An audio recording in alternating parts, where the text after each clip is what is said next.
Alright, so welcome back to another video. Today we're going to be talking about Dillon Brooks. So if you go ahead and enjoy the video, don't forget to drop a like, subscribe, and leave a comment. Because if you saw on your phone yesterday, Bleach Report dropped this article and we saw this headline. Dillon Brooks told he won't return to Grizzlies under any circumstance. Now that's what a lot of people found the most funniest thing in the world. Because when was the last time a team told any player under any circumstance? Now we know Dillon Brooks, trash talker, 3-and-D player, poked the Grizzlies to beat LeBron James. The Grizzlies ended up losing. First of all, shout out to Grizzlies for even having the 2 seed. They played amazing all season long, just couldn't get it done. A lot of stuff happened during their season, and they still managed to hold that 2 seed with the John Morant stuff and the Dillon Brooks stuff. So shout out to them for even being sustainable and holding like their position. But yeah, so let's go ahead and hop straight into the article and let's go ahead and check it out, because again, under any circumstance, it's crazy. It's crazy. So let's see. After a series of controversial moments in the Memphis Grizzlies' first-round playoffs loss, Dillon Brooks' 6-year run with the organization will come to an end. I didn't know he's been in the league for 6 years already. Wow, I didn't think he was that old. 6 years? 6 years? That's correct. Okay.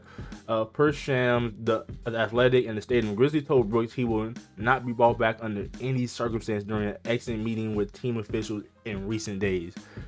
Don't know the last time any team has told a player under any circumstance, especially when they're just 3-and-D, the starting small forward, the one that's guarding the best player on every night on the other team. Under any circumstance is crazy. I didn't think it was going to go out like this, but Shams noted both sides determined it was in the best interest to go in separate ways. During his time in Oregon, Brooks said he wanted to play like Golden State Warriors for Draymond Green, and we know how that went. It's funny to think about that now, because Brooks and Green have gone at it several times, but Brooks does seem to fence himself as an antagonist in some ways. Green has, in some of the ways Green has throughout his NBA career. That was one thing. Like they said, he wanted to be the Draymond Green for Memphis, and to a certain extent he's done that with the trash talk, and but like, he's not on the same level as Draymond Green. Defensive player of the year, one of the best defensive players ever. He's not on that same level, and it kind of got him in the hot water. He got him in the hot water, and yeah, I believe in a recent interview, I believe like John Morant said like something about the actions and the words that we got to be careful with that. So interested to see how this all folds out. But again, like, okay, so look. Dillon Brooks isn't the best player in the NBA, but he also isn't the worst player. Yes, he's not efficient, but he's far from like one of the worst players in the league. I believe he averaged double-digit points. It's just his efficiency wasn't too good, and then he wasn't able to back up the trash talk that he was giving out. So there is a limit to how far that approach can take you. Especially if you aren't an essential player on a team that has won multiple championships like Green.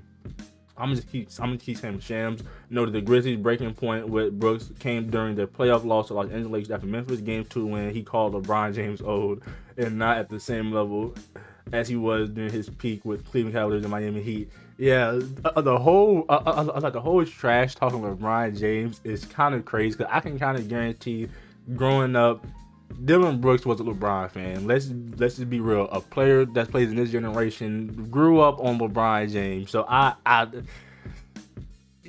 like talking trash to LeBron James. Wasn't the best thing for the team to do. Wasn't the best thing for him to say. But hey, he did it. He couldn't back it up.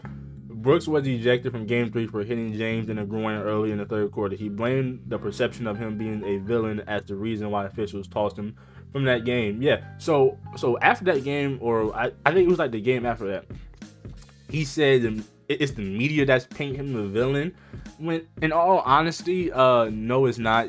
It was all the trash talking that he's been doing throughout the entire season. You made yourself the villain. So for him to say that it was the media, no, it was kind of stuff you were saying, because you had no reason to trash talk LeBron.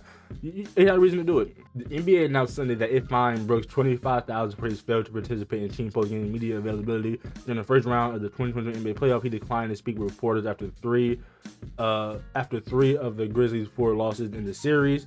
In addition to those issues, Brooks' performance on the court was a problem. Performance on the court was a problem for Memphis. The 27 year old only shot 39% from the field during the regular season. He was even worse in the playoffs as he shot 31% on 12 attempts per game. Yeah, that was a big thing. Dillon Brooks did not play good. He just did not play good. And for him to trash talk and not play good kind of sucks. Kind of sucks. But like I said, like he's not the worst player in the league. He's just not the best player in the league to act the way he act. But yeah, man, maybe he thinks differently. Brooks can make a positive impact on defense, but he needs to rein in his desire to shoot the ball as frequently as he did with the Grizzlies.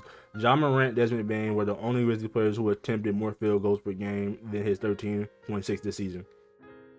The Grizzlies have a talented core group to build around, but a first-round playoff loss after a 51-win regular season suggests something has to change to the franchise to take another step in the development. So yeah, like I said, they held the second seed. They got 51 wins, the second best team in the West.